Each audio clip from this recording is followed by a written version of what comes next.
Empezamos ya entonces, si os parece. Ricardo Rodríguez Hurtado, lo conocéis la mayoría, ha estado haciendo una tesis doctoral con nosotros en Granada sobre Leibniz, sobre el origen geométrico de la noción de perspectiva, que luego se ha publicado en Nova Leibniz, en Comares, y eso fue el año pasado. Y ahora pues acaban de contratarlo en la Universidad de Almería, y allí pues está empezando su carrera docente, digamos, ¿no?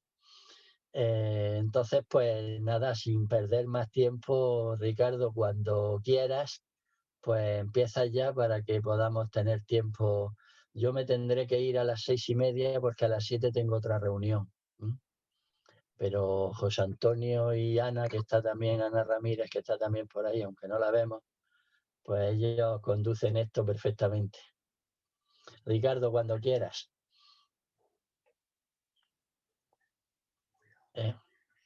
Está desactivado el micrófono, Ricardo. Gracias. Y gracias a Juan Antonio por la presentación y a los organizadores por tenerme en cuenta para hacer esta ponencia. He preparado un PowerPoint y voy a compartirlo. Os voy a tardar un segundo en... Ya.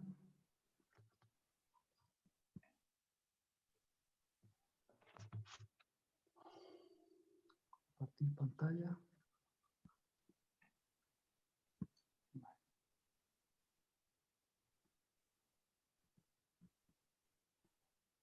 ¿Se sigue? ¿Se ve bien? Sí, sí. Sí. Bueno, pues buenas tardes y voy a comenzar con la presentación. Si, José Antonio, si me hicieses el favor de cuando lleve 10 minutos avisarme por si tengo que avanzar un poco más rápidamente, por no dejar una parte que me gustaría exponer sin exponerla. De acuerdo. Cuando lleves 10 minutos me has dicho, ¿no? Sí, si me hace el favor. Gracias. Sí, sí, claro. Pues la investigación de Leibniz en ciencia perspectiva se recoge en 6 escritos datados entre 1679 y 1687. Es decir, el pensador alemán realiza la investigación durante su primer periodo en la corte de Hannover. Los escritos que dedica a la ciencia perspectiva son la construcción y el uso de escalas en la perspectiva, la asistencia del cálculo, las asistencias del cálculo a partir del trazado de una línea, el fundamento de la perspectiva investigado a iniciativa propia, el origen de la regla, el origen del arte de la perspectiva, descubierto sin libro ni maestro, la relación de los puntos con el plano del espectador y la ciencia de la perspectiva. Bueno, esos son 6 títulos, aunque expresados así parece alguno más. Me dispongo a presentar, por un lado, los principales elementos de la investigación leibniziana en ciencia perspectiva y, por otro lado, en qué sentido esa investigación da lugar a una doctrina filosófica como el perspectivismo. La primera parte de la presentación se divide en 3 apartados, que son los que se pueden ver en el índice, ¿no? En primer lugar, caracterizaré cuál es el interés inicial de Leibniz en esta ciencia. En segundo lugar, describiré cómo construye lo que él llama la regla general de la perspectiva. Y en tercer lugar, mostraré las fórmulas que él propone en esta ciencia. He añadido un cuarto punto, pero bueno, ahí pasaré muy rápidamente porque es una posible línea de investigación que estoy trabajando ahora. Y en la segunda parte, que también se divide en 3 apartados, en primer lugar señalaré la relación entre la ciencia perspectiva y el proyecto geométrico de Leibniz. En segundo lugar, describiré cómo utiliza el marco conceptual de la ciencia perspectiva en la epistemología. Y en tercer lugar, cómo utiliza el concepto de punto de vista para caracterizar la singularidad sustancial.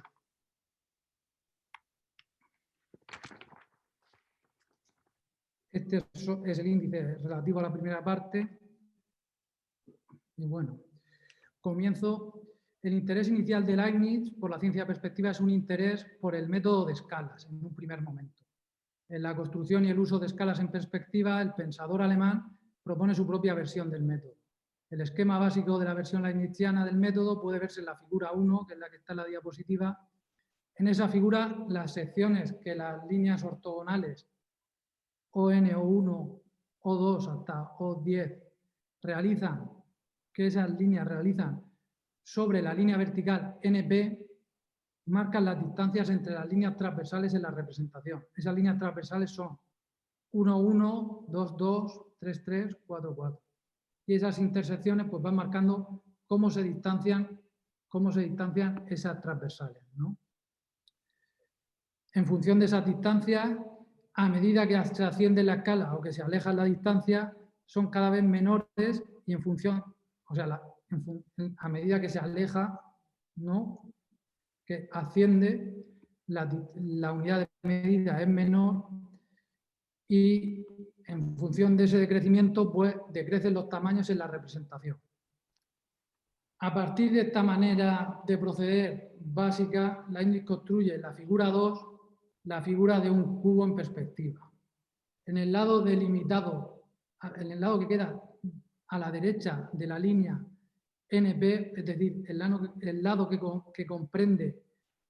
se comprende entre el punto N y el punto M, en ese lado trabaja con la representación geometral del objeto, que es la que está delimitada por los puntos A, B, C y D en mayúscula y en verde. Esa es la representación geometral del cubo. Y en la parte que está delimitada entre el punto L y el punto N, en esa parte hace la representación en perspectiva, ¿no?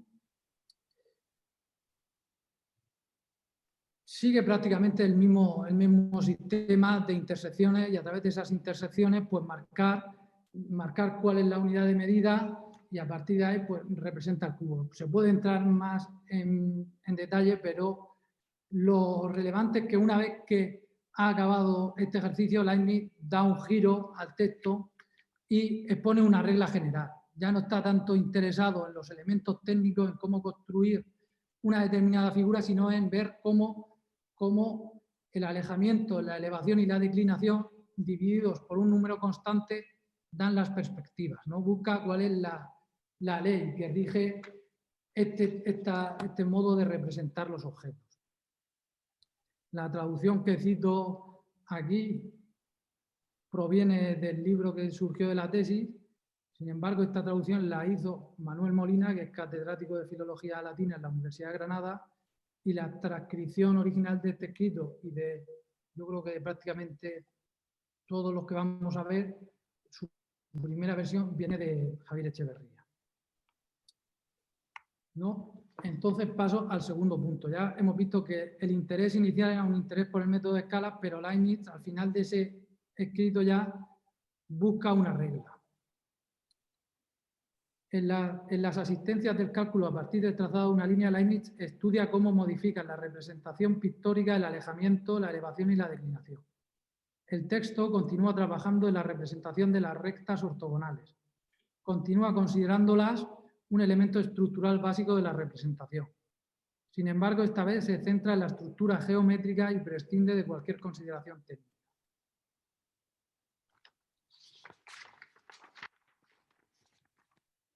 En el triángulo de la figura, Leibniz determina por un lado que hay la misma proporción entre B, que sería el segmento BC, y A menos, hay la misma proporción entre B y A menos I, es decir, el segmento AB menos el segmento CI, hay la misma proporción entre esos dos elementos, entre B y A menos I, que hay entre X menos B respecto de Y.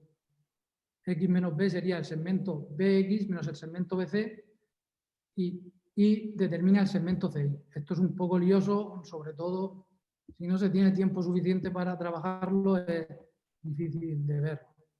Por otro lado, el pensador alemán determina que entre X, es decir, entre el segmento BX y A, es decir, el segmento AB, hay la misma proporción que entre X menos B, es decir, la relación que hay entre BX menos BC respecto de Y. Respecto de CI. Ahora, lo relevante para la ciencia perspectiva es que esas relaciones tienen una transposición al marco conceptual de la perspectiva, porque la B minúscula, es decir, el segmento...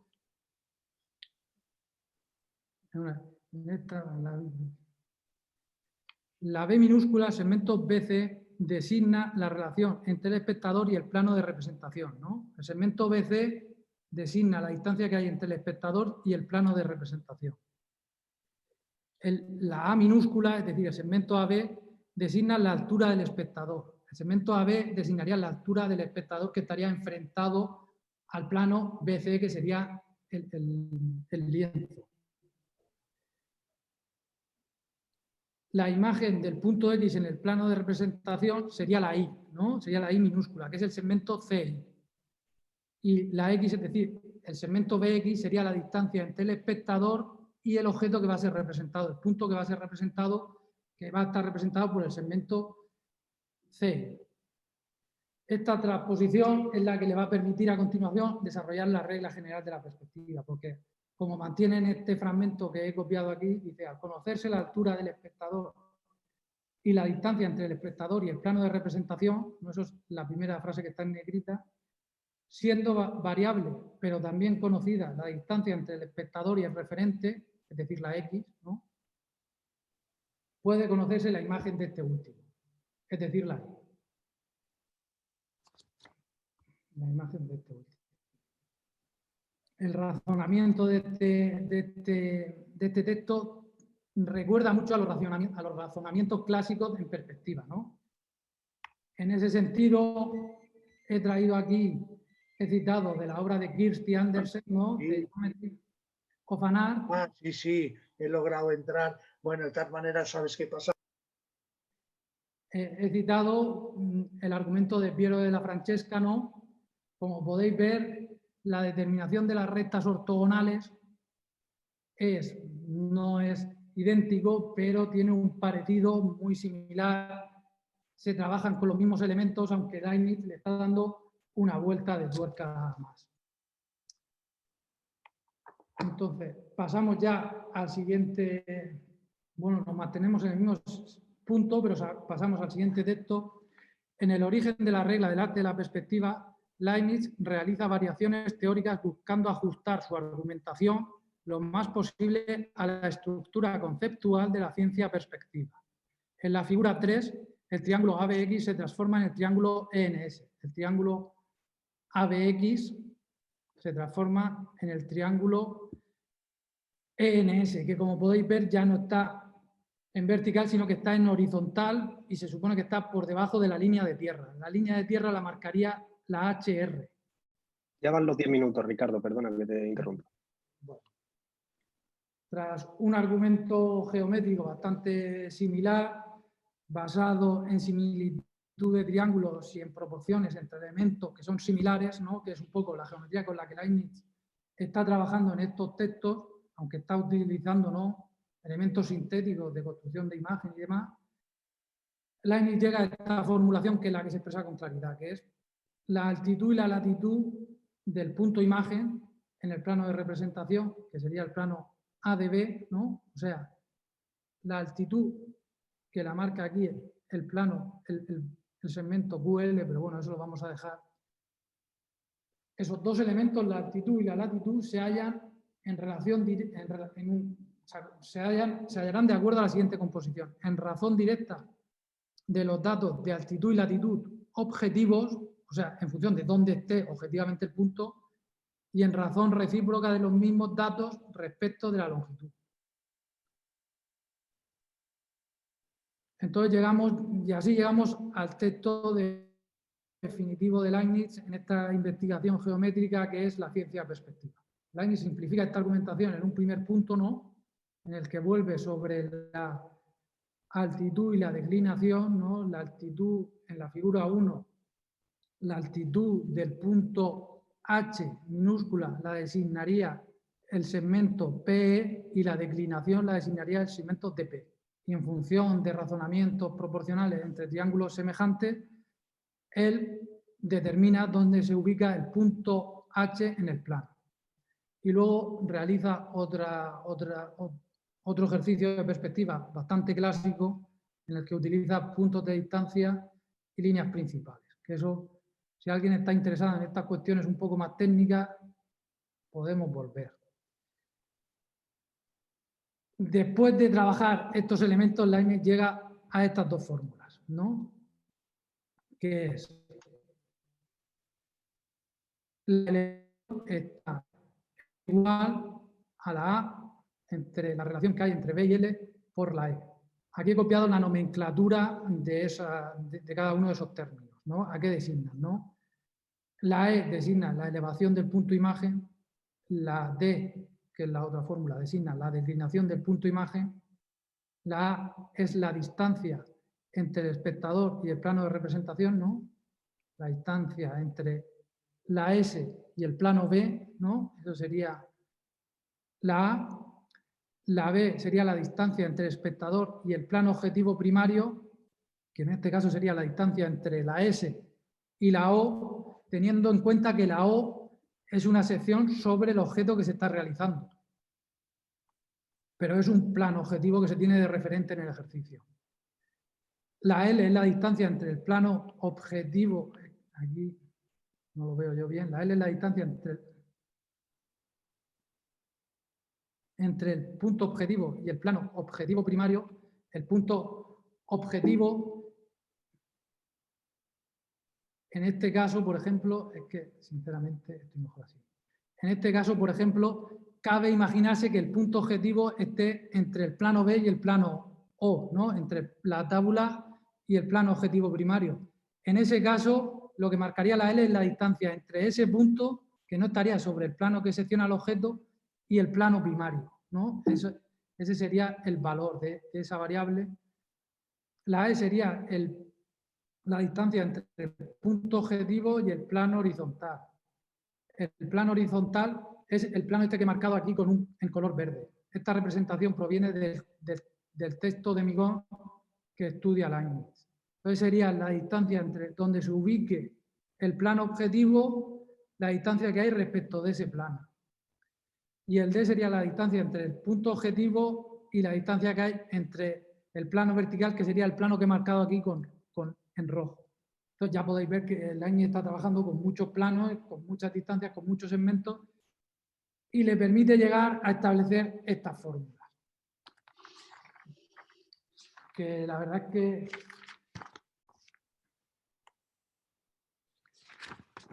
una vez presentadas estas fórmulas, ¿qué tienen estas fórmulas que no tienen las argumentaciones precedentes? Pues respecto de los trabajos técnicos, pues tienen un grado de universalidad pues mayor, no hacen referencia a la construcción de una figura geométrica determinada. Y respecto de este ejercicio al que he hecho referencia, pero no he descrito, de la figura 1, aquí lo que se pierde es la relación inversa, ¿no?, entre las distancias y los tamaños, que es la relación, ¿no?, la razón recíproca, la relación inversa entre la distancia y la altitud y la latitud objetivas, ¿no? Si la altitud y la latitud objetivas tienen un valor, en la medida en que crece la distancia, ese valor decrece en el punto de representación, en el punto imagen, ¿no? Esa es la relación recíproca, la relación inversa con la que Leibniz está trabajando desde el inicio, ¿no?, que es esta relación, que ya se ve en el método de escalas bastante bien, es la relación sobre la que es el número, que en el fondo es una relación estable, no es un número como tal, que desaparece en este ejercicio de la figura 1, pero que él en la fórmula pues se aprecia en la relación entre la E y la relación entre B y L, ¿no? Esa B y L es la relación inversa, que sería el divisor, el divisor. ¿Sí, no? Bueno, pues llegado a este punto, Leibniz pasa a definir el concepto que es fundamental para la ciencia perspectiva, que es el concepto de punto de vista, ¿no? Y lo define de esta manera, ¿no? Lo define de esta manera que aparece en la diapositiva. Cuando las paralelas son pensadas como convergentes en un intervalo infinito, el punto donde estas paralelas, partiendo del ojo, se encuentran en la tábula es una apariencia común a todas ellas. Y así la apariencia de las paralelas es convergente, siempre que esas paralelas no lo sean respecto de la tabla. Aquí yo con un programa geométrico ilustré esta idea, ¿no?, que es la idea de que las perpendiculares a la tabla, que son paralelas, cuando llegan a la tabla, convergen, ¿no?, en el punto de vista. Eso es lo que podéis ver en la figura que se titula rectas paralelas perpendiculares al plano. Sin embargo, las paralelas al plano no convergen, sino que van ascendiendo en el plano, ¿no? Van ascendiendo y lo que la convergencia de las paralelas perpendiculares consigue es reducir su tamaño. Entonces, el punto de vista lo que consigue es representar una máxima distancia, no un intervalo infinito, y un tamaño máximamente pequeño, no un punto.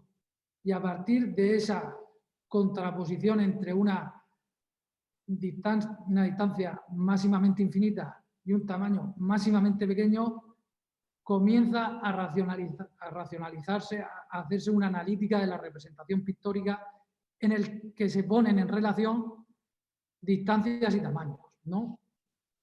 Que este es el punto conceptual fuerte.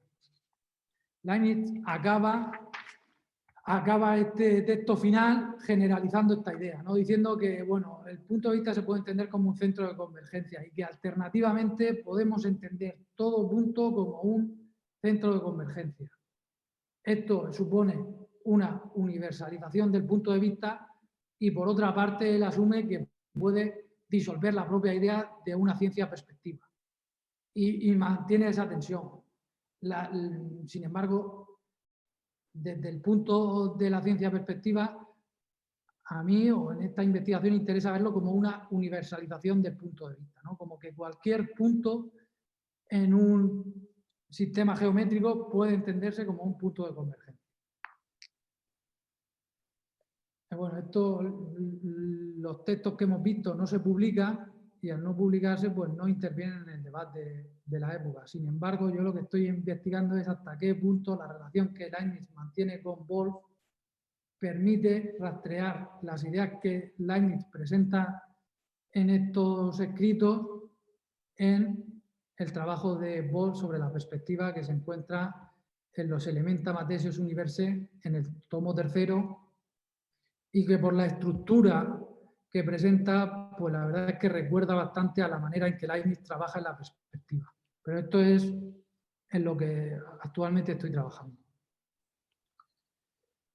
Entonces, asumiendo que las ideas principales que he querido presentar se hayan presentado de manera clara, que es la idea, en un principio, que hay un interés por el método de escalas y por la relación recíproca entre tamaños y distancias. En un segundo momento, Leibniz transforma ese interés en buscar una regla que le permita captar esa relación entre distancias y tamaños, y en un tercer momento se va al núcleo fuerte de la ciencia, que es el concepto de punto de vista, ¿no?, del que depende toda la estructura conceptual de la disciplina. Ahora voy a tratar sobre todo el punto 2.2 y el punto 2.3 porque estoy asumiendo que la presentación es de unos 20 minutos. ¿Es así? No sé si es... Bueno, en condiciones normales sería de un poco más de tiempo, pero sí que es cierto que como hemos empezado con cierto retraso, pues si puedes limitarlo a unos 30, unos 25-30, iríamos mejor de tiempo, pero Sí. como tú lo tengas organizado. ¿Y qué tiempo me quedaría? Perdona. Ahora mismo lleva 20 minutos. Vale. Gracias, José Antonio. Vale, pues en primer punto, la relación que yo veo entre el proyecto de geometría y el proyecto de perspectiva es la siguiente. El proyecto de la ciencia perspectiva, esta investigación le permite a Leibniz experimentar con tres conceptos, que es el concepto de sección, porque las fórmulas que he presentado lo que representan matemáticamente son secciones, ¿no?, secciones del cono visual o de la pirámide visual que realiza el plano de representación. El concepto de magnitud, porque lo que se está analizando es cómo se comportan las magnitudes en la representación, y el concepto de lugar, que remite, porque el concepto de punto de vista nos remite de una manera inexcusable, ¿no?, nos remite al concepto de lugar. Esa relación que yo he expresado entre una máxima distancia y un mínimo tamaño está siempre relacionada con una posición particular. tiene todo ese sentido geométrico, todo ese sentido teórico, pero siempre está relacionada con una posición particular. Y en el plano más de investigación matemática, yo creo que esto le ayuda a Leibniz para desarrollar su análisis situs. Y ahora voy a pasar a lo que yo creo que son las dos claves de la doctrina perspectivista, que es entender la percepción como una percepción diferenciada y entender la unidad sustancial como una singularidad, ¿no? Y que están... La cuestión epistemológica remite a la metafísica y la metafísica a la epistemológica. Disculpad. Bueno, el marco conceptual de la ciencia perspectiva ofrece a Leibniz un modelo teórico que le permite explicar el comportamiento de la representación perceptiva. En el parágrafo 14 del discurso de metafísica se puede encontrar una primera referencia en ese sentido. Dice Leibniz: ahora bien, aunque todos expresen los mismos fenómenos, no por eso sus expresiones son perfectamente semejantes, sino que es suficiente con que sean proporcionales, al igual que muchos espectadores creen ver la misma cosa y, en efecto, se entienden entre sí, aunque cada uno ve y habla según la medida de la visión. La comparación entre la percepción sustancial del cosmos y la percepción estética de una pintura remite aquí al marco teórico de la ciencia perspectiva.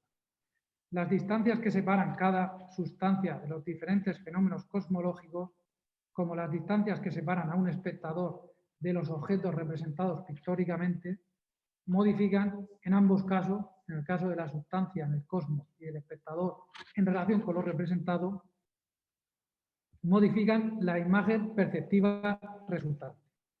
El desarrollo de esta experimentación es un problema metafísico mayúscula.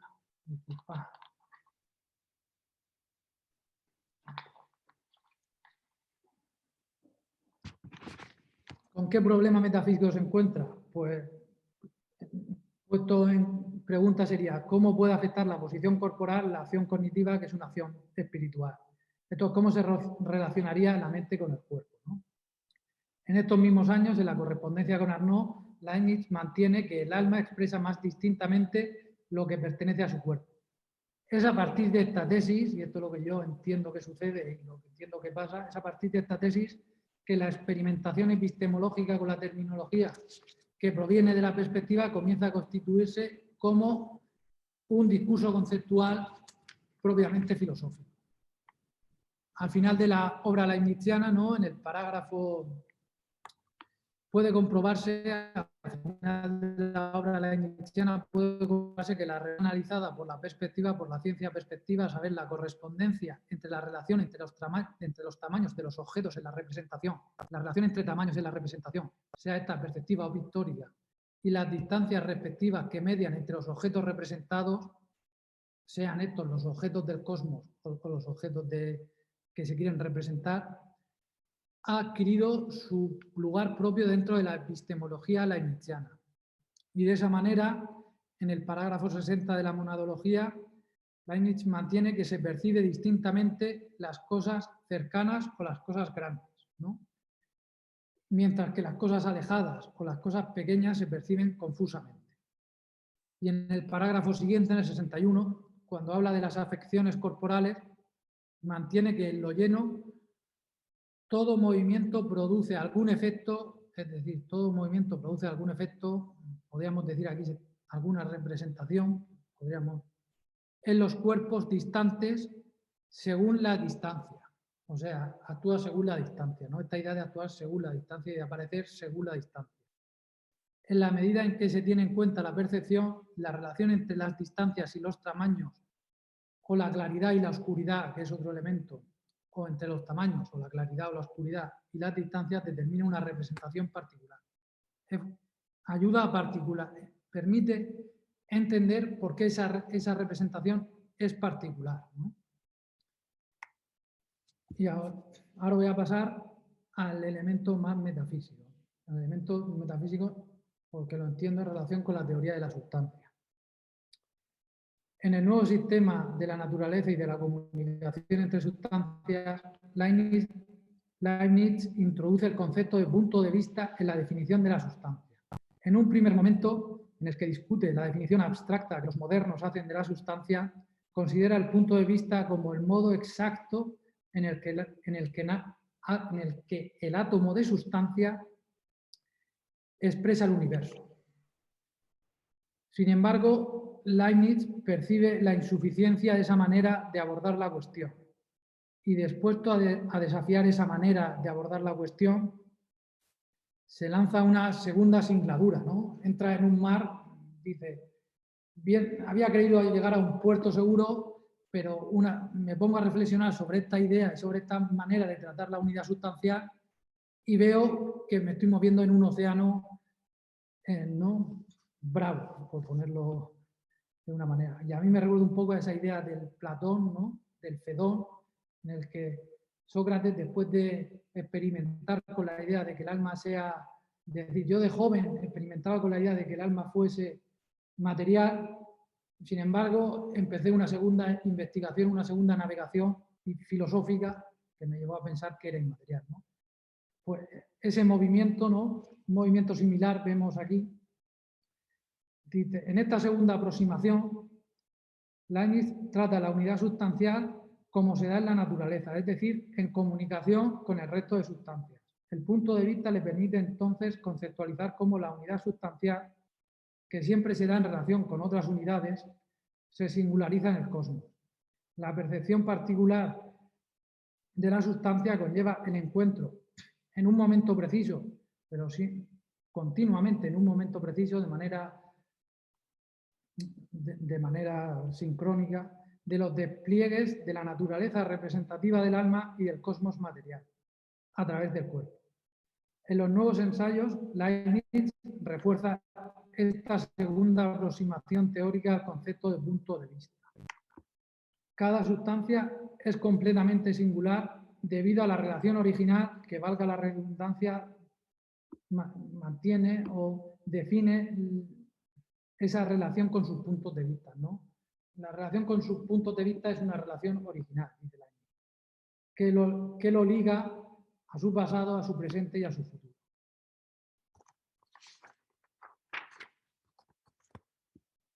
La teoría de las pequeñas percepciones insensibles y el particular racionalismo que Leibniz mantiene en esta obra refuerza esta idea, esta relación entre la unidad sustancial y la comunicación cosmológica, ¿no? Entre la singularidad de la sustancia y la comunicación con el resto de elementos cosmológicos.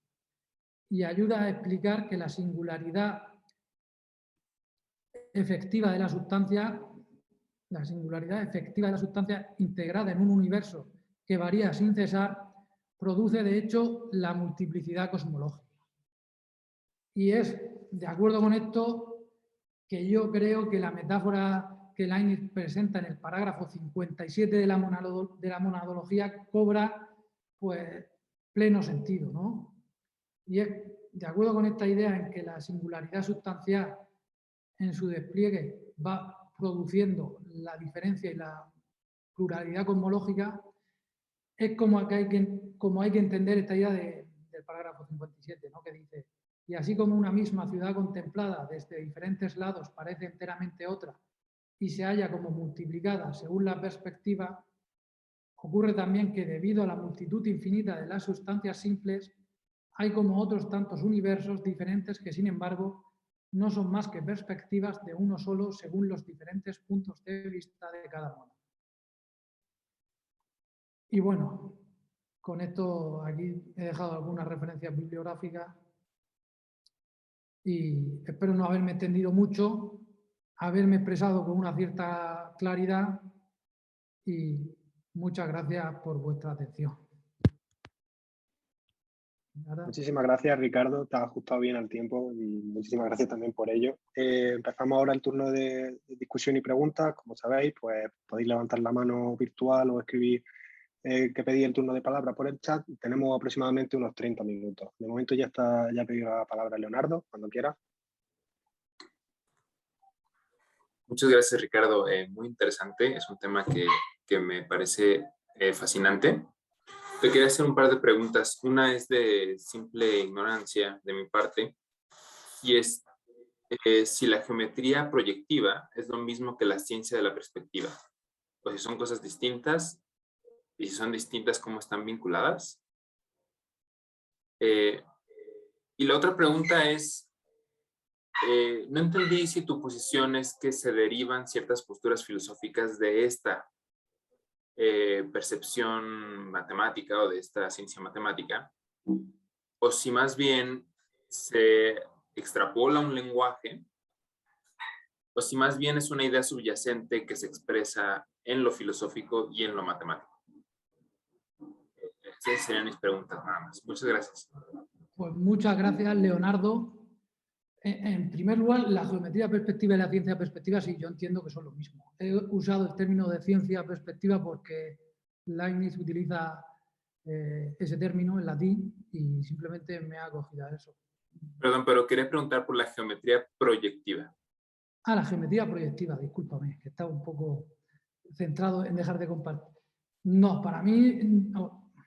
Hay un elemento proyectivo en la ciencia perspectiva y se puede entender, de hecho es lo que se entiende, y seguramente es lo que entiende a lo mejor Leibniz también, ¿no? Porque Leibniz aprende, los primeros contactos que tiene con la ciencia perspectiva es a través de Desargues y de Pascal.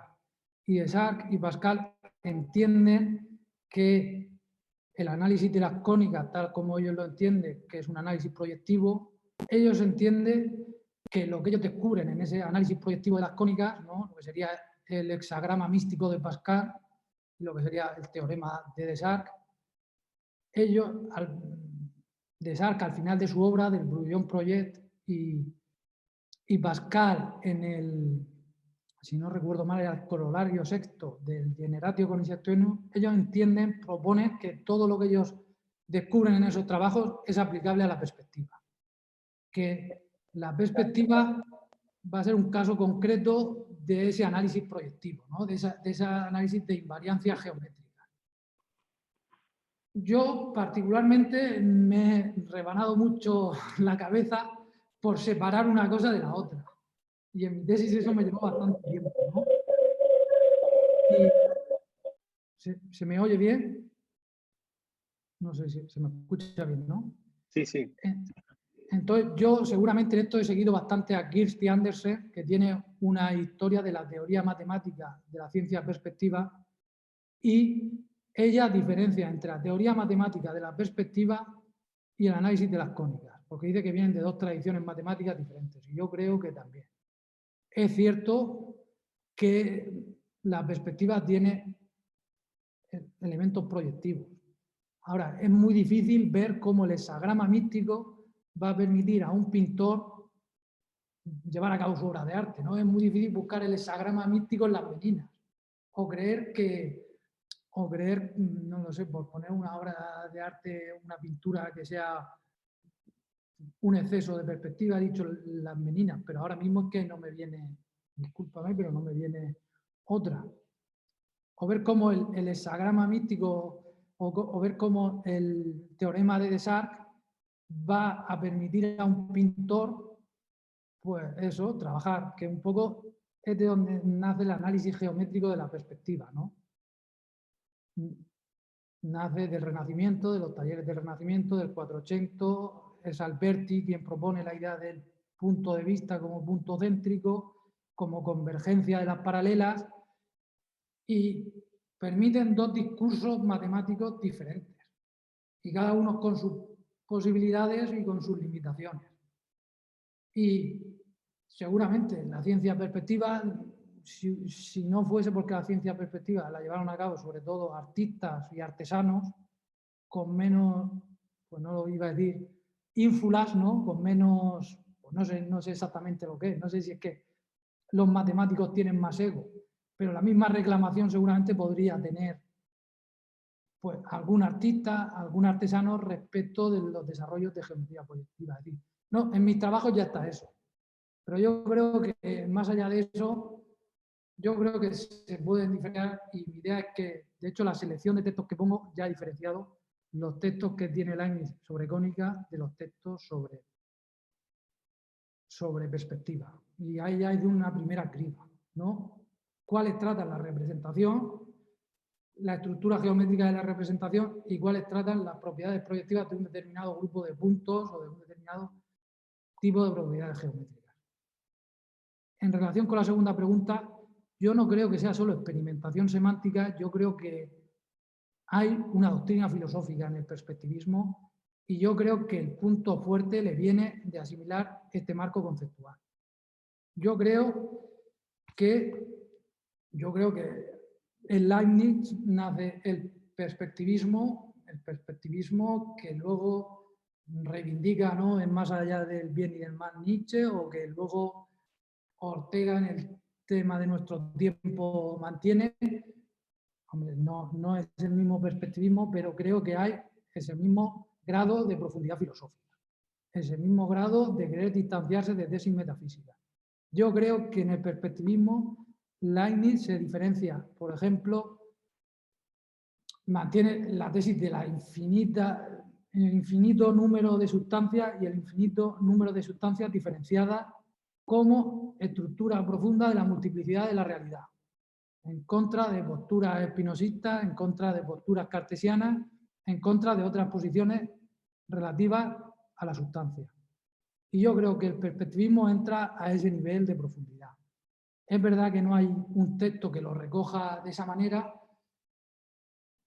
quiero decir, no lo expone como lo pueden proponer, ¿no? Más allá del bien y del mal, Nietzsche comienza diciendo, ¿no?, hasta aquí ha llegado la tradición metafísica, ahora yo propongo el vitalismo, y para proponer el vitalismo, aquí está el perspectivismo. Leibniz no dice nada de eso. Yo entiendo que cuando dice eso lo dice en la metáfora de la ciudad, que es una metáfora que ya se encuentra en la correspondencia con Thomasius, ¿no?, cuando Leibniz está de estudiante, y que atraviesa toda su obra. Atraviesa toda su obra y únicamente desde el 86 en adelante, en el 86 todavía no, del 86 en adelante comienza esa metáfora a poblarse de la terminología perspectivista, de la idea de punto de vista, de la idea de perspectiva que ya tiene en la monadología. Y entonces, yo no sé si con estas dos cuestiones te respondo. Mi idea no creo que sea solo en un sentido analogía, por más que entendamos analogía en un sentido, no sé si aristotélico, ni que sea solo experimentación metafórica.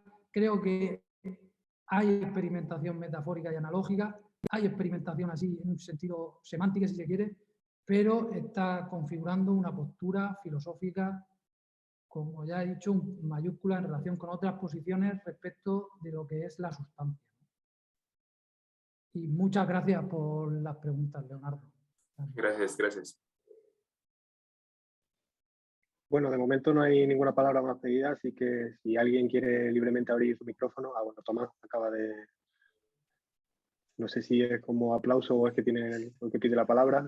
No, pedía la palabra, pero he pulsado muy deprisa. Bueno, gracias Ricardo, y muy enhorabuena. En fin, oye, desde mi ignorancia, te lo digo sinceramente, desde mi ignorancia, porque este ámbito, digamos, leibniziano me es, en fin, muy poco conocido, pero desde mi pasión por la música, ¿no? Y tendría alguna relación el perspectivismo, porque, digamos, las aportaciones de la ars combinatoria leibniziana tuvieron que ver y mucho con lo que es luego lo que luego se ha llamado la afinación temperada de los instrumentos. Igual no lo has trabajado. Si no lo has trabajado, pues nada, es pura curiosidad por mi parte. Si lo has trabajado, te lo agradezco. El perspectivismo tendría alguna relación que ver no solo con la concepción musical del barroco, por ejemplo, ¿no? Tendría que ver, pero sobre todo con la afinación temperada de los instrumentos de tecla, el clavecín entonces y posteriormente el piano y el órgano entonces también. En fin, siento a lo mejor meterte en un callejón y es pura ignorancia mía, ¿eh? Muchas gracias. Gracias, no, a ver, sinceramente, ahí tampoco, a mí he escuchado clave bien temporado, ¿no? de Bach, pero la verdad que no sé hasta qué... No, yo creo que en principio yo no he estudiado ninguna relación y la verdad que no sé si la hay, sinceramente. ¿No? Sí, el problema de los instrumentos de tecla, digamos, a la hora de afinarlos, es que se seguía la idea pitagórica, ¿verdad?, de los intervalos justos, exactos, ¿no? Digamos físicamente exactos, ¿no? Sin embargo, cuando se afinaban así, digamos que en intervalos cortos, digamos una octava, todavía el oído humano funcionaba, digamos, lo oía medianamente bien. En intervalos más amplios, esos sonidos, digamos, ya no son recibidos por el ser humano igual. De forma que, voy a decirlo vulgarmente, chirrían, ¿no? Es decir, no sé, digamos, 2 octavas, ¿no? En fin, en los dos, do o re, o mi si queréis, de 2 octavas distintas, ¿no? Con sus vamos haciendo arpegios, vamos haciendo acordes, ¿no? Esos acordes largos acaban sonando mal. Y es precisamente digamos, de la ars combinatoria leibniziana, junto con algunos estudios previos que había ya anteriores, ¿verdad? Dio como consecuencia la idea de los afinadores de que no se debía ajustar la afinación en intervalos exactos, sino en intervalos que fueran percibidos por el oído humano de una forma, se entiende, vamos a decir, subjetiva. Por eso lo de la perspectiva y de esta idea de la geometría, de la perspectiva geométrica, ¿verdad? Por eso te lo preguntaba, ¿no? En fin, pero nada más. Yo, en algún momento a lo mejor indago ahí un poco más, pero era pura curiosidad, perdona. Gracias, es que sinceramente yo ahí no sé, muy genéricamente. Sí, Tomás. Tomás. Sí, dime, Juan. Sí, se ha publicado hace poco un libro en Argentina que se llama Leibniz y la música. Bueno, yo del tema que estás preguntando yo no tengo ninguna idea, vamos. Pero se ha publicado este libro de un autor argentino que me lo mandó y se lo pasé a María Ramón Cubels para el volumen 13 sobre estética y la idea de belleza y tal, por si ahí encontraba algunos textos que pudieran ser útiles para el volumen sobre estética, ¿no? Y no sé si ahí el libro entero está dedicado a Leibniz y la música. Yo no lo he leído, pero a lo mejor ahí tiene alguna idea o algún estudio sobre ese tema, si es que te interesa. Yo te puedo mandar el libro, el texto lo tengo en el correo electrónico, vamos.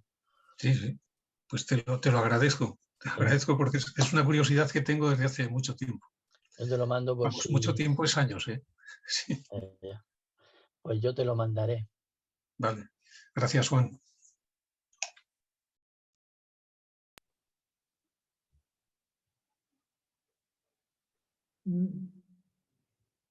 De momento tampoco hay más preguntas, como antes. Si alguien... ¿Puedo yo hablar? Si quieres ampliar. Claro, Bernardino, claro. Es que como no domino esta técnica, pues yo no sé si se me escucha o no. Sí, ahora sí, perfectamente, cuando quieras. Yo quiero felicitar de todo corazón a Ricardo por haberse metido en este terreno verdaderamente complicado y precioso y el haberse extendido hacia la metafísica. Es evidente por lo maravillosamente bien que Leibniz trataba de expresar esto, la metafísica de la perspectiva. Es decir, que es una vez más se muestra hasta qué medida el símbolo era una estructura ontológica para Leibniz, no solo semántica, sino ontológica. Es decir, que cuando él habla luego del punto de vista y los textos tan bonitos que ha citado del Système Nouveau, etcétera, hasta la monadología, muestran claramente que Leibniz era un animal metafísico precartesiano, aun cuando escribió después de Descartes. Es decir, la realidad es una, única, pero plural en sus expresiones, en este caso geométricas, en el caso de Tomás musicales, etc. Hablando de la música, si me permitís que comente un poco esto, Juan Sebastián Bach escribió las variaciones Goldberg y escribió los 2 volúmenes del Clave bien temperado, donde una misma melodía se repetía de una forma, luego en una cuarta, luego en una octava, y entonces jugaban entre sí, de manera que la perspectiva realizaba verdaderamente una unidad en la maravillosa pluralidad, de manera que es para felicitar a Ricardo porque es una tesis difícil, bonita, y a mí me ha encantado, o sea que felicidades, es una preciosidad. Pues te lo agradezco mucho, Bernardino, la verdad que sí. Te lo agradezco mucho y la verdad que yo la tesis me costó mucho trabajo, sobre todo lidiar con el componente geométrico, ¿no? Que en principio ahora estoy preparando la traducción de los textos, que de hecho tú ya me echaste una mano, te pasé uno, y estoy siguiendo tu consejo de releerlo y de escribirlo en un castellano aceptable, ¿no? Para el público de hoy, bueno, para cualquier público, ¿no?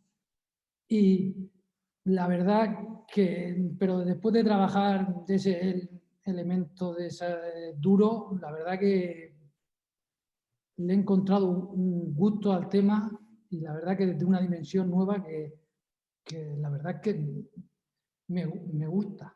Y a medida que vayas conociendo más profundamente a Leibniz, te irás convenciendo cada vez más hasta qué medida este hombre estructuraba la unidad en la pluralidad en todos los terrenos. Encontraba, a veces un poco extrañamente, encontraba relaciones por todas partes, porque él entendía que el universo es una unidad. Nosotros tenemos ya una mentalidad poscartesiana. Nos cuesta muchísimo adelantarnos a la mentalidad que tenía este hombre. Perdona. Vale. En relación con lo que has dicho, es cierto que en la investigación yo encontré una tensión, ¿no? Una tensión entre esta idea, ¿no? De que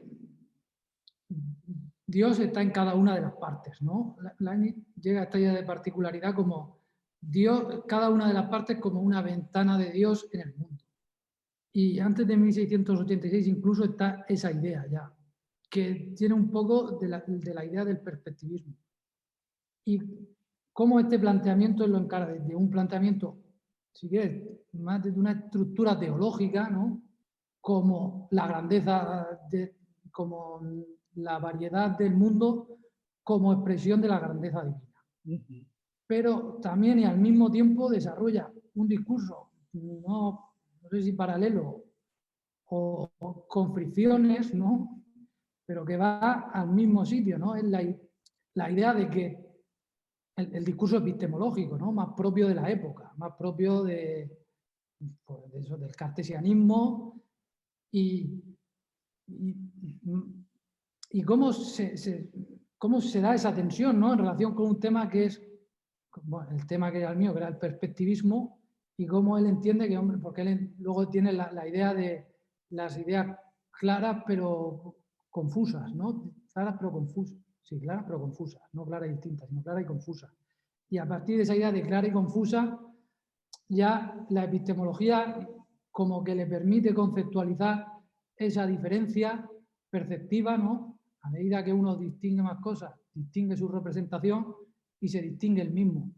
Y va en ese proceso, que es un proceso de desarrollo de la noción, si se quiere, pero que es un proceso inmanente, ¿no? En el que hay distancias, en el que hay claroscuro, y que no es el plano desde el que él comienza, ¿no? Que es el plano de que, bueno, la sustancia es una ventana al mundo de Dios, ¿no? Por hablar un poco, no exactamente dice eso, pero sí que tiene citas en ese sentido que son previas a 1686.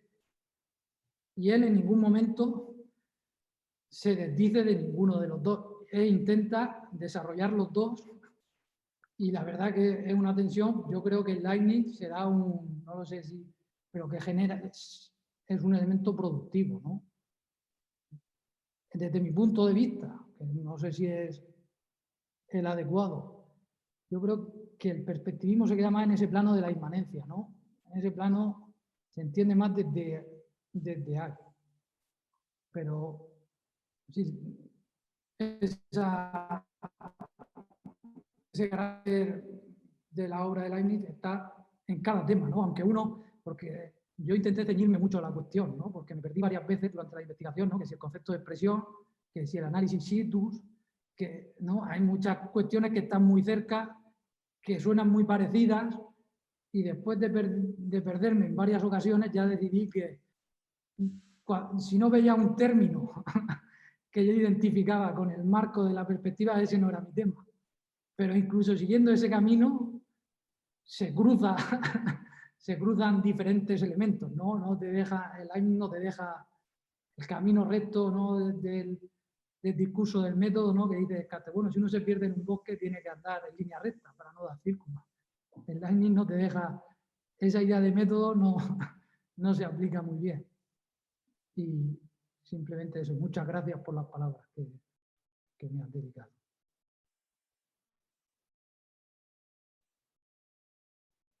Y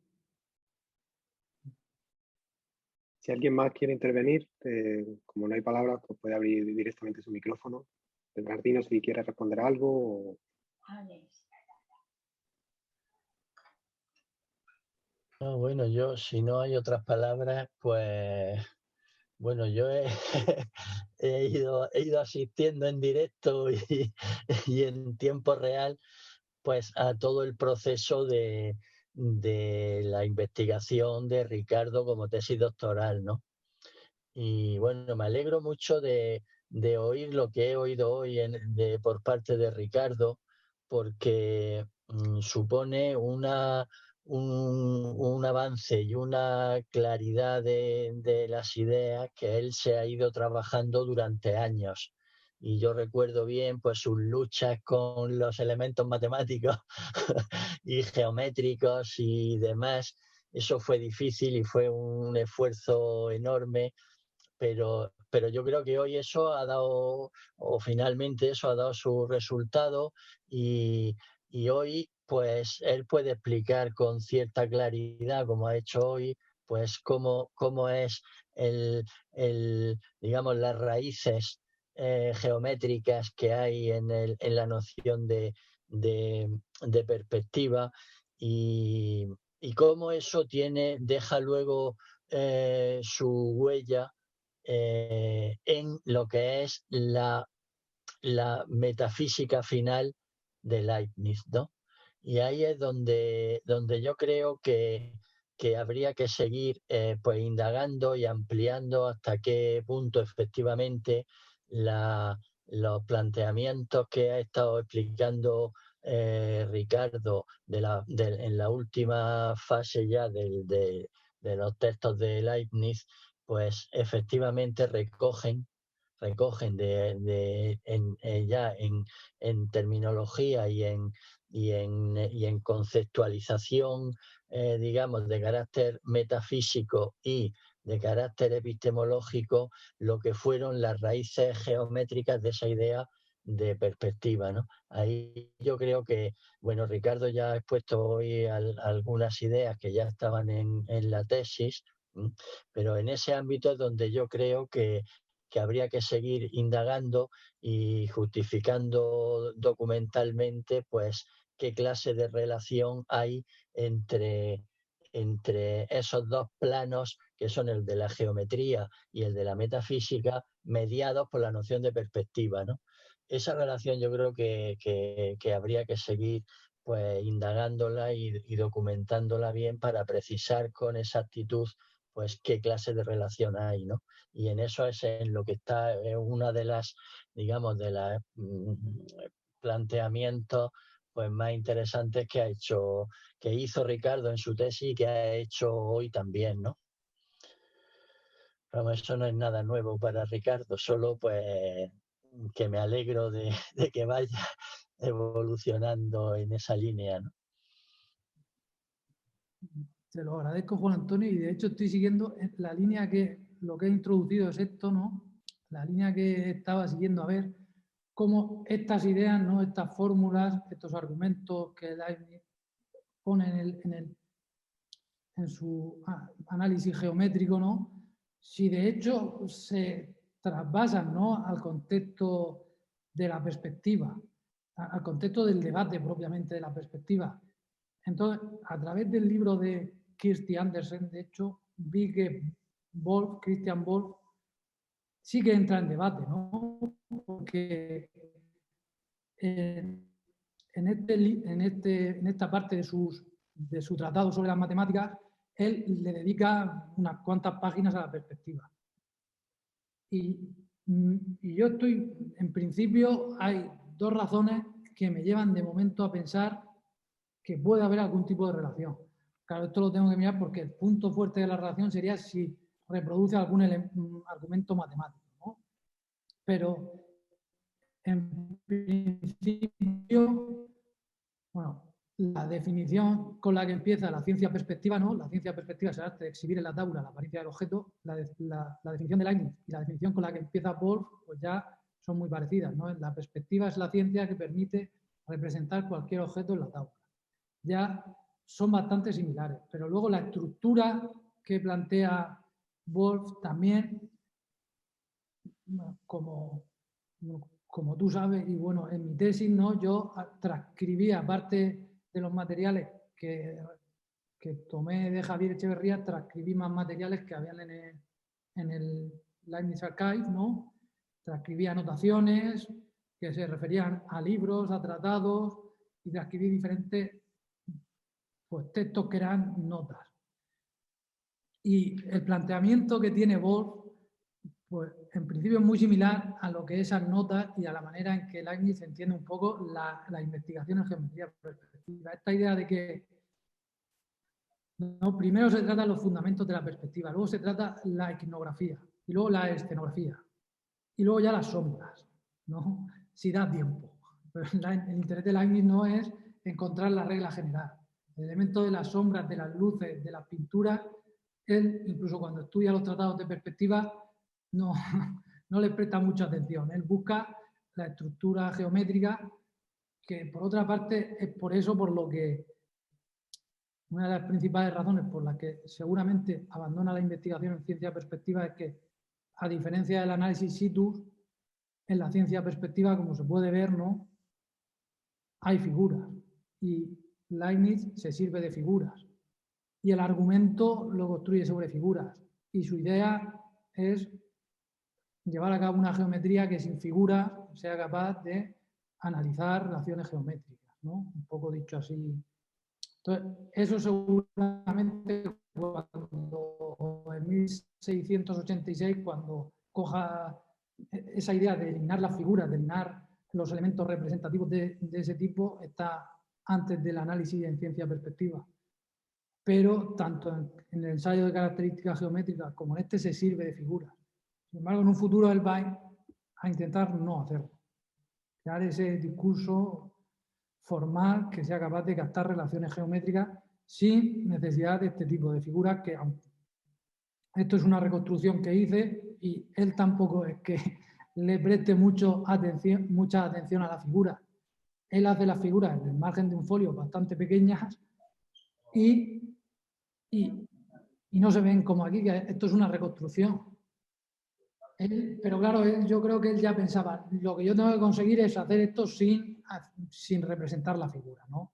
Entonces, aunque está muy presente la idea de la posición, la idea de reestructurar todo el sistema a partir de una posición, seguramente lo que le va a molestar particularmente de la ciencia perspectiva y que no le va a servir como análisis situ es esta idea de tener que usar figuras.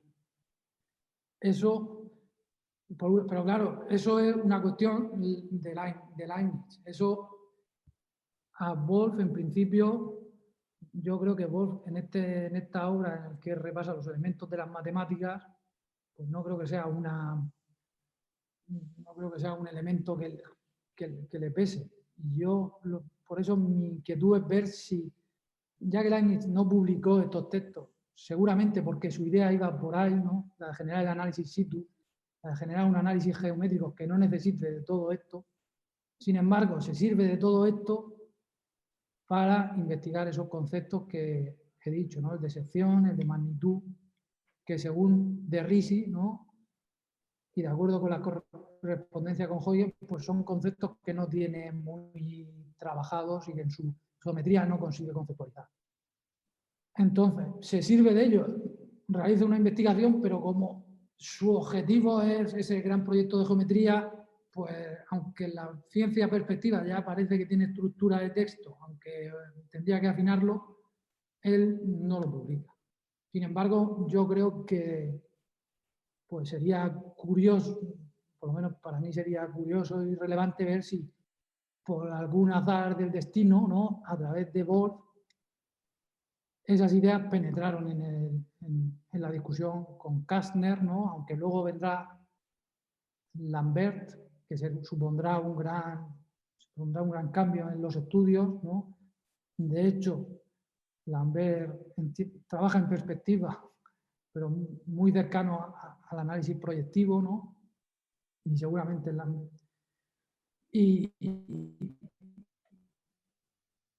pero claro, eso pasará unos años después de Bohr, pero muy pronto. Y cuando pase eso, pues ya el discurso será diferente, pero si por lo menos se introduce en esa discusión, pues yo creo que sería curioso constatarlo, ya que a través de Leibniz este aspecto más geométrico no...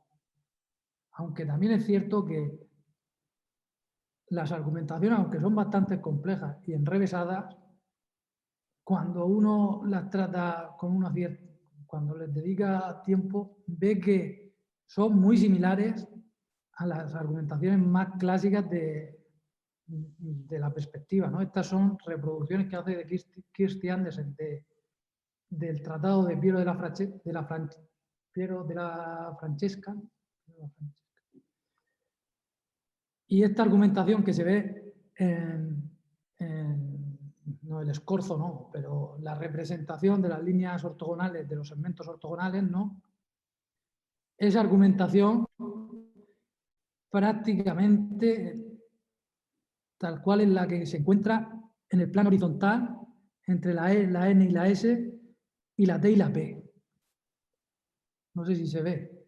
La E, la N y la S y la T y la P vienen a mantenerse esta misma relación, aunque ahí no está hablando de las líneas ortogonales, que está intentando determinar otra cosa, pero viene a mantener que la relación que hay entre la H y lo que está en función de la H, que es la f de A, ¿no? Que es lo que va a buscar, es la misma relación que hay entre el segmento A minúscula, entre el segmento A minúscula más la A.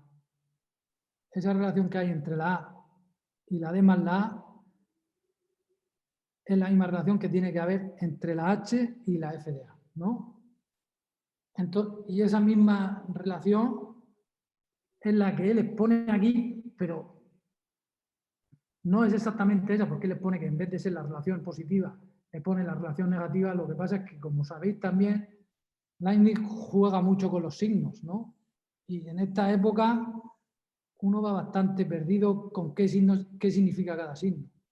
Pero prácticamente la misma relación que quiere establecer para determinar TP, que en este caso TP sería la declinación del punto de representado que sería el Q, ¿no? Respecto de la F, que sería el punto de vista, él lanza una proyección perpendicular al suelo, por debajo del suelo, que sería el punto T. Dice, bueno, por debajo del suelo voy a determinar primero la declinación. Y la distancia que hay entre la F y la Q, dice, como es más sencillo determinarla con una línea recta que con una línea oblicua, y determina un segmento, y lo que el STP le da el valor de la declinación. Y para determinar eso utiliza, está cogiendo este referente. Yo no sé de dónde lo coge, porque yo en la tesis, ¿no? Y como he trabajado mucho con los marginalia, ¿no? Y con lo que Leibniz estudió, y con qué estudió y qué anotó, y demás. Es cierto que hay un gráfico similar en el libro de Alon, ¿no? En el de Migon. Pero la verdad es que la argumentación es muy similar a la clásica. Y, pues, hombre, Ricardo, perdona que te interrumpa, es que Leonardo ha levantado la palabra hace ya un rato y como estamos un poco cerca del límite de tiempo, por si es algo al respecto de lo que estás comentando y queréis Pues, comentarlo los dos. En realidad me ha contestado por anticipado porque mi pregunta era sobre el análisis situs, sobre cómo se incorporaría precisamente esto. Como vi que tenía citado el texto de Risi, supuse que ya lo tenías pensado, cómo se incorporaría la ciencia perspectiva al análisis situs. Entonces ya veo que sí, que piensas que eventualmente se tendría que haber incorporado de esa manera y que probablemente por eso no se publicó. Gracias, y solo era eso, ¿no? Una reflexión de que luego todo el mundo siempre agarra una parte de las geometrías de Leibniz y piensa que es el fundamento de la metafísica, ¿no? Porque de alguna forma todas tienen algo de ese espíritu que está detrás de la filosofía. Valéry Debouche dice que es la geometría proyectiva, el análisis situs de Risi, o hay quien dice que el cálculo y la monadología tienen cosas en común. Y eso es una cosa notable, ¿no? Que cada una de sus geometrías y sus cálculos tienen algo que ver con su filosofía. Nada más era eso. Muchas gracias, Leonardo, porque de hecho me da pie, ¿no? Porque Leibniz cita en la ciencia perspectiva, dice, bueno, esta ciencia perspectiva sería capaz de incluir el resto de análisis geométrico, ¿no? Y es verdad que al final yo, cuando he dicho lo del centro de convergencia, Leibniz también dice, la geometría pura, ¿no? Cuando aquí dice, bueno, la geometría pura puede entender que la convergencia no es más que un triángulo y analizar esto como un triángulo. Y ya tendríamos un problema de geometría y no de perspectiva. Y mantiene las dos cosas en el mismo texto, ¿no? Y la verdad es que, ¿cuál es como tú dices, la verdad es que, ¿cuál es el planteamiento geométrico que mantiene la metafísica leibniziana? Es cierto que en 1690, ¿no? En 1690, cuando Leibniz le dice a Arnaud, toda mi metafísica puede ser matemática o se podrá traducir, ¿no? Establece esa relación entre matemática y metafísica de una manera explícita, ¿no? O no sabemos por qué se lo dice Arnaud de esa manera. Es verdad que es justo la época en la que está trabajando, no es justo esta época, pero sí, la verdad es que eso al final, yo también tengo esa sensación que tienes tú. Cada uno cuando estudia las matemáticas leibnizianas entiende que esa matemática es la que le abre la puerta a la metafísica. Y seguramente en toda la matemática leibniziana estará esa tensión hacia la metafísica, ¿no? Esa es mi sensación, que sea el desarrollo matemático que sea, él siempre abre esa tensión. Desde luego el concepto de punto de vista, que es el característico de la ciencia perspectiva, es con el que yo más me demoro, ¿no? Con el que yo más me entretengo, con el que yo más fundamento mi posición, porque lo que sí que tiene la perspectiva, que no tiene ni el análisis situ, ni la geometría proyectiva, por más que la geometría proyectiva crea que en sus relaciones proyectivas está el concepto de punto de vista, pero está en las relaciones proyectivas, no está el concepto de punto de vista, ¿no? Yo lo que creo es que lo que sí que está es el concepto de punto de vista, ¿no? Que es la idea de ligar la particularidad de la representación en función de distancias, ¿no? En función de las distancias, cómo se comportan los tamaños de la representación, y esa idea de que en la representación hay algo externo a la representación, ¿no? En la representación hay una relación entre tamaños que te envía, y que eso también nos da una idea de un Leibniz un poco prekantiano, ¿no? Como dijo hace poco Bernardino con la idea de símbolo, es la idea de que hay algo en la representación que nos manda afuera, pero que al mismo tiempo nos impide. Nos da información de lo de fuera, pero lo de fuera hay unas distancias entre unas cosas. Tú lo que estás viendo son unos tamaños y unas proporciones, con una claridad y una distinción. Y eso es el trasfondo filosófico que a mí le da fuerza un poco a mi posición frente a las otras que, hombre, yo reconozco que el trabajo de Risi es un trabajo monumental, ¿no? Y el proyecto de análisis situ ocupa más a Leibniz que la idea de ciencia perspectiva. Pero la idea de punto de vista le da una profundidad en la idea de posición en lo que respecta a la representación y a las tesis metafísicas de cada sustancia, tiene su posición y demás, que no se le da la idea de posición en la arte combinatoria o la idea de posición cuando tú formalizas la definición de un paralelepípedo. Le da una materialidad, o por lo menos yo vivo en eso, que no se la dan las otras ideas de posición y las otras ideas que también tienen trasfondos matemáticos y tensiones metafísicas. Pero eso es lo que yo, con buena fe, utilizando tu apreciación, que comparto, quería decir. Muchas gracias, Ricardo. Gracias. Bueno, pues ya estamos fuera del tiempo dedicado a la sesión. Yo simplemente, como ya hemos tenido algunas bajas y también Juan y Manuel han tenido que irse, pues simplemente agradeceros a todos la asistencia, especialmente también a Ricardo por su exposición, y recordaros que nos vemos aquí dentro de un mes, el día 2 de diciembre, que la exposición correrá a cargo de Maximiliano Escobar. Así que nada, de nuevo, muchísimas gracias a todos y que estéis bien. Buenas noches, buenas tardes o buenos días desde donde nos veáis. Hasta luego.